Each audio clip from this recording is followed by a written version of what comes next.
राज्य सरकारने अर्थसंकल्पात मोठा गाजावाजा करून पुण्यश्लोक अहिल्यादेवी होळकर शेतकरी कर्जमाफी योजना जाहीर केली. मात्र मार्च महिना उलटूनही अद्याप या योजनेचा अधिकृत शासन निर्णय निर्गमित झाला नाही.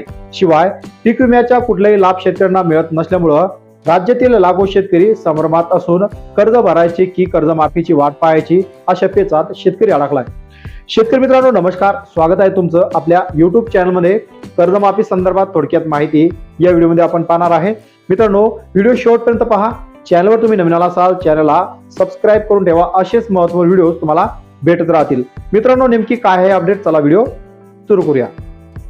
मुख्यमंत्री देवेंद्र फडणवीस यांनी 30 सप्टेंबर 2025 पर्यंतचे 2 लाख रुपयापर्यंतचे थकीत पीक कर्ज माफ करण्याची घोषणा 6 मार्चला केली होती.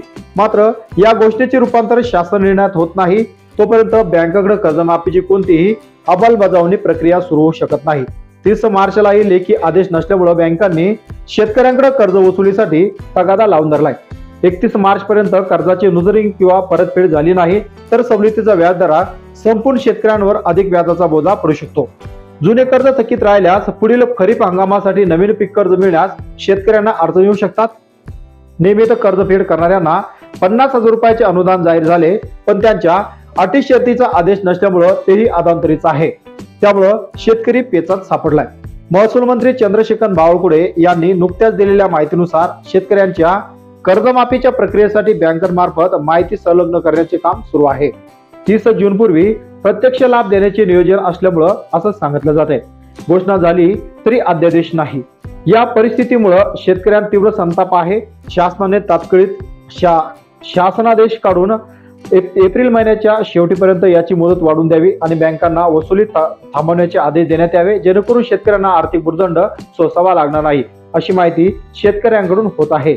नियमित कर्जदारांचे काय? आता ज्या शेतकऱ्यांनी प्रामाणिकपणे कर्ज फेडले त्यांच्यासाठी 50,000 रुपयाच्या प्रोत्साहनपर अनुदानाची घोषणा झाली होती. मात्र 31 मार्चच्या आत नवीन कर्ज काढण्यासाठी जुने कर्ज भरणे गरजेचे असल्यामुळे हे शेतकरी सध्या आर्थिक ओढाताण सहन करीत आहे. राज्य सरकारने ज्या शेतकऱ्यांनी नियमित पीक कर्ज भरला आहे या शेतकऱ्यांना 50,000 रुपये प्रोत्साहन अनुदान देऊ असं मार्च महिन्याच्या अगोदर सांगलं होतं. परंतु आता एप्रिल महिना संपत आला तरी शेतकऱ्यांना कुठल्याच प्रकारे 50,000 रुपये प्रोत्साहन अनुदान मिळालेलं नाही. त्यामुळं शेतकऱ्यांमध्ये संभ्रम निर्माण होऊन शेतकरी राज्य सरकारवर नाराज आहे.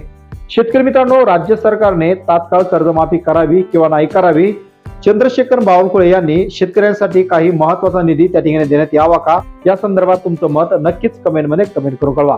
आणि मित्रांनो, आपल्याला जी माहिती मिळाली ही माहिती इंटरनेटच्या सहाय्याने आपण घेतलेली आहे. त्यामुळं संपूर्ण शहानिशा करूनच तुम्ही तुमचं पीक कर्ज भरायचं किंवा नाही भरायचं हा निर्णय तुम्ही घेऊ शकता. मित्रांनो, व्हिडिओ कसा वाटला? व्हिडिओ आवडला असेल, व्हिडिओमधील माहिती तुम्हाला योग्य वाटली असेल तर व्हिडिओला नक्कीच एक लाईक करा. चॅनलवर तुम्ही नवीन असाल चॅनलला सबस्क्राईब करून ठेवा, असेच महत्त्वाचे व्हिडिओ तुम्हाला फ्रीमध्ये भेटत राहतील.